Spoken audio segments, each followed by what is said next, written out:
পুরান ঢাকার চকবাজারে ভয়াবহ অগ্নিকাণ্ডে লেলিহান শিখায় মসজিদের চারপাশের ৩০০ হাত এলাকার সব বাড়ি, দোকান ও অন্যান্য স্থাপনা পুরো ছাই হয়ে গেছে। কঙ্কাল হয়ে দাঁড়িয়ে আগুনের পুড়ে যাওয়ার সাক্ষ্য দিচ্ছে সুইস ভবনগুলো। এর মধ্যে ব্যতিক্রম শুধু চুরিহাট্টা জামে মসজিদ। জনমনে গভীর বিস্ময় জাগে মসজিদটি অক্ষত অবস্থায় দাঁড়িয়ে আছে। কৌতূহলী মানুষ আসছে আর মসজিদটি দেখছে। অনেকেই বলছে এ মহান আল্লাহ তাআলার অপার রহস্য। এলাকাবাসী জানায় এই মসজিদটির নিচ থেকে আগুনের সূত্রপাত হয় একটি পিকআপ ভ্যান গাড়িতে থাকা সিলিন্ডারে গ্যাস থেকে, যা পরে বিস্ফোরণ হয়ে বিদ্যুতের ট্রান্সফরমারে লাগে। সেখান থেকে দোকানে থাকা কেমিক্যালে লেগে যায় আগুন।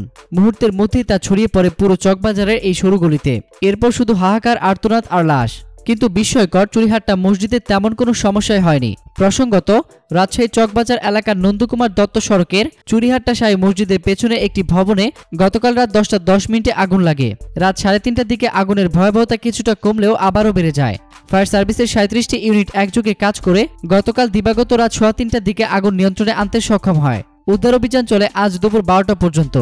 এই ঘটনায় অন্তত 78 জন নিহত হন, আহত হয়েছেন 41 জন। এতক্ষণ ফ্রিকি নিউজের সঙ্গে থাকার জন্য আপনাদের সবাইকে ধন্যবাদ।